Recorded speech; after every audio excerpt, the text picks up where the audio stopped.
एक छोटा सा गांव था जहाँ पे एक परिवार रहता था। उस परिवार में 3 लोग रहते थे, जिसमें एक रामधनी थे और उनके पत्नी दुलारी थी और एक छोटा सा बच्चा रामू था। ये 3 लोगों का परिवार था जो बहुत ही खुशहाल जीवन व्यतीत कर रहे थे। और उसके पिता, रामू के पिता रामधनी जाते और गांव से काम कर कर आते। जो भी वो काम कर कर लाते उसी में अपना खाना खाते लो, पीते लो और जीवन बसर करते थे लो। एक दिन की बात है, अचानक रामधनी और उनकी पत्नी दुलारी का दोनों का तबीयत अचानक ही बहुत अधिक खराब हो गया। यह बच्चा जब चल कर आता है अपने मम्मी पापा के पास तो देखता है कि इसके मम्मी पापा का तबीयत बहुत ही ज़्यादा खराब है।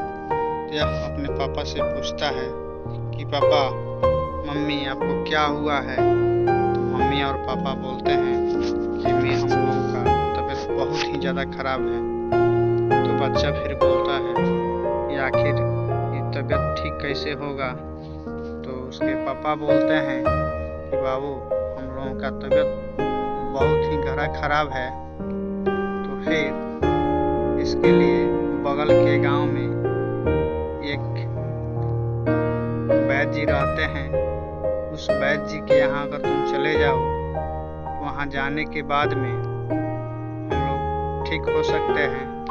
तो उसके लिए रामू ने वैद्य जी के पास जाने के लिए रास्ता पूछता है और रास्ता पूछने के बाद वह तैयार हो जाता है वैद्य जी से मिलने के लिए। अब यह बालक वैद्य जी के पास जाने के लिए तैयार हो गया है और चल दिया है वैद्य जी के पास। धीरे धीरे चलते बालक रास्ते में देखते हुए, डरते हुए चला जा रहा है वैद्य जी के पास। और वैद्य जी के पास अभी पहुंचा नहीं है, पहुंचने वाला है। यह बच्चा धीरे धीरे टहलते अपने साइड में चलते हुए और चला जाता है वैद्य जी के पास। उसके बाद यहाँ से रास्ता थोड़ा टेढ़ा मेढ़ा है, इसको यहाँ से यह चला जाता है वैद्य जी के। तांत्रिक के घर के अंदर एक व्यक्ति ने उसे आकर कुछ बातें कर रहा था और उस बात करने के बाद वह व्यक्ति बाहर की तरफ वह व्यक्ति तांत्रिक के पास से चलकर आता है आगे की तरफ।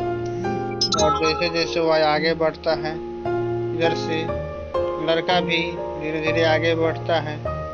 दोनों आगे की तरफ बढ़ते हैं कि यह दोनों व्यक्ति आपस में कुछ बातें करते हैं जो कि तांत्रिक के पास से बात करके आए हैं। यहाँ पे बच्चा चलकर आता है तांत्रिक के पास और यहाँ आके तांत्रिक को प्रणाम करता है। तांत्रिक ने इसे आशीर्वाद देते हैं और आशीर्वाद देकर पूछते हैं, बच्चा बताओ क्या बात है? बच्चा ने तांत्रिक के पास बहुत ही नम्र निवेदन करता है और बोलता है कि देखिए वैद्य जी, मेरे मम्मी पापा का तबीयत बहुत ही खराब हो गया है और उन्होंने आपके पास भेजे हैं कि आप वैद्य जी के पास चले जाओ, वहीं से हम लोगों को कोई ना कोई रास्ता निकलेगा। तो बच्चा ने यहाँ तांत्रिक के पास आकर अपनी सारी बातों को बताता है। तो तांत्रिक ने बोलते हैं कि देखो बच्चा, यह तो बहुत ही कठिन काम है, तुम्हें बहुत दूर जाना होगा इसके औषधि के लिए, क्या तुम ये काम कर सकते हो? तो बच्चा ने बोला,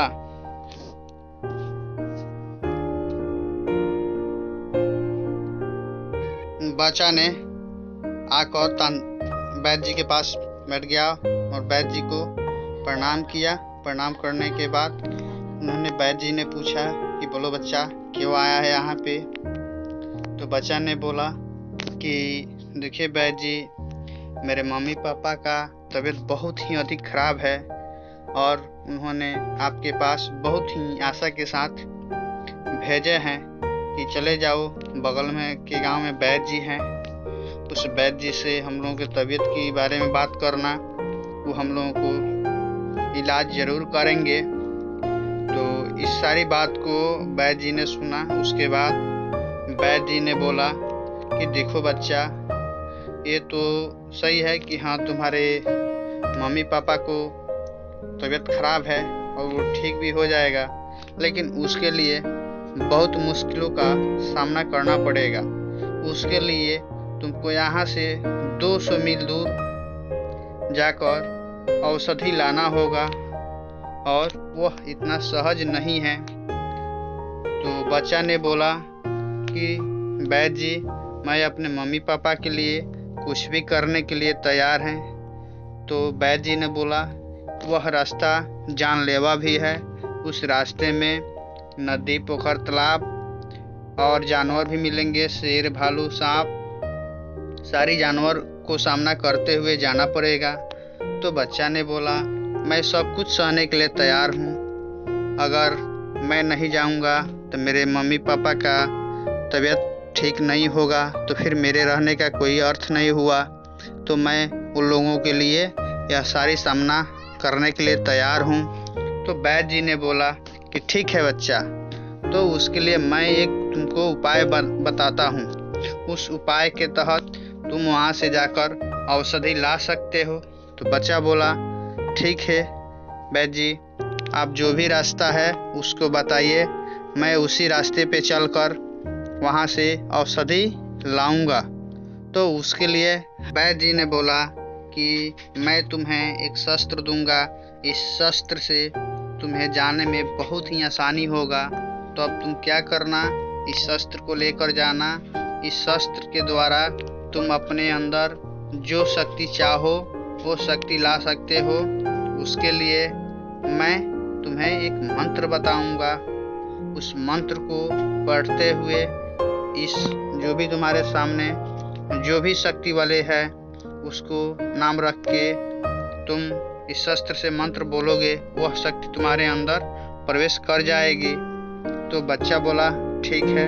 तो फिर वैद्य जी ने बोला मंत्र को ओम नमः शिवाय, ओम नमः शिवाय, ओम नमः शिवाय, ओम नमः शिवाय, ओम नमः शिवाय, ऐसे तुमको 5 बार मंत्र को बोलना है। उस सामने वाले जानवर हो या जो भी है, उनकी शक्ति तुम्हारे अंदर आ जाएगी, तुम आसानी से जा सकते हो। अब वैद्य जी ने यह शस्त्र को बच्चे को दे दिया।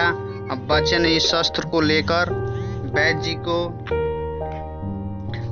को इस मंत्र को बोला कि ओम नमः शिवाय, ओम नमः शिवाय, ओम नमः शिवाय, ओम नमः शिवाय, ओम नमः शिवाय। इस मंत्र को 5 बार पढ़कर बोला। वैद्य जी ने बोला बिल्कुल सही है, तुम जहाँ भी जिस चीज़ को भी शक्ति लाना चाहते हो अपने अंदर, इस शस्त्र को अपने हाथ में रखकर इस मंत्र को बोलना, उसका शक्ति तुम्हारे हाथ में आ जाएगा। तो उसके लिए बच्चा बहुत प्रसन्न हुआ और वैद्य जी से आशीर्वाद लिया और आशीर्वाद लेकर फिर वहाँ से चलने को तैयार हो। अब बच्चे ने वैद्य जी से आशीर्वाद लेकर अब चल दिया अपने यात्रा पे जड़ी को लाने के लिए। अब धीरे धीरे बच्चा ने चलते गया और चलते चलते जब आगे गया, बच्चे ने जंगल को चलते चलते पार कर गया और धीरे धीरे घनघोर जंगल था, उसे वह बहुत ही सावधानी से चलते गया। चलते चलते आधी जंगल को पार कर गया उसने। तब उसे आगे नदी मिला। बच्चे ने नदी के किनारे खड़ा होकर सोचने लगा कि जाए तो जाए कैसे। अब उसने क्या किया कि पक्षी को याद करके उस मंत्र को बोला और मंत्र बोलकर उड़कर उस नदी के पार कर गया। बहुत ही आसानी से उन्होंने पक्षी को मन में रख के उस मंत्र को बोला और वह पंछी की तरह उड़ते हुए आगे उस पार नदी पार कर गया। बालक ने नदी पार करने के बाद जंगल को बहुत ही सावधानी से पार करते गया। पार करते उसे बहुत ही जानवरों का सामना करना पड़ा, जिसे सब किसी की शक्ति अपने अंदर लाकर सब किसी को हरा कर आगे चलते गया। तब जाकर उसे अपने मंजिल पे उसको अब जो भी वैद्य जी दवा बताए थे उस दवा को लेने की बारी आ गई। अब देखिए वहाँ पर कितने सावधानी से उस बच्चा ने उस दवा को खोजता है और लेकर आता है। जब यह बच्चा चलते चलते जंगल में गया तो वहाँ आगे जैसे बढ़ता है वहाँ पे जाने के बाद में एक भयानक सी आवाज़ आती है और बोला जाता है कि ठहरो ठहरो। बच्चा वहीं पे रुक जाता है और वहाँ उससे बातचीत होने लगती है। एक वृक्ष रहता है वहीं से वह आवाज़ आता है और पूछता है कि तुम कौन हो, बिना डर के यहाँ चले आ रहे हो। उसके बाद उसने बोला नहीं, मैं डर तो है लेकिन मैं बहुत ही ज़रूरी काम से आया हूँ। आप कौन हैं जो मेरा रास्ता रोक रहे हैं? तो वृक्ष ने बोला कि नहीं, तुम आगे नहीं जा सकते हो, तुम्हें मुझसे लड़ाई करनी होगी। तो उन्होंने बोला ठीक है, आप कौन हैं? तो बोला मैं वामदेव हूँ, तो मैं तुम्हें ऐसे ही आगे नहीं जाने दूंगा। तो बच्चा ने बोला हे वामदेव, मैं अपने मम्मी पापा को ठीक करने के लिए यहाँ पे जड़ी लेने आया हूँ, तो आप मुझे कृपया देने की कोशिश करें। तो उन्होंने बोला कि ठीक है, तुम ले सकते हो। तो बच्चा ने वहाँ से जड़ी को ले लिया, लेने गया और लेकर फिर वहाँ से चल दिया। चाहे यहाँ से जड़ी को लेकर चल लेता है अपने घर के लिए। चलते रास्ते पर चलते गया। बच्चा ने उस वैद्य जी के बताए हुए दवा को लेकर अपने घर आ जाता है और घर आकर अपने मम्मी पापा को देने लगता है। मम्मी पापा पूछते हैं कि तुम ये सब कैसे किया? तो बच्चा बोलता है कि मम्मी पापा मैं ये सब बाद में बताऊंगा, पहले आप लोग इस दवा को ग्रहण कीजिए जिससे आप लोग का स्वास्थ्य ठीक हो जाए। और मम्मी पापा ने उस दवा को लेकर स्वस्थ हो गए। उसके बाद बच्चे को बहुत बहुत धन्यवाद दिए। तो हर बच्चे को अपने माँ बाप की सेवा करना चाहिए, चाहे उसके लिए जो भी करना पड़े। हर माँ बाप को देखना चाहिए, उसको सेवा करना चाहिए।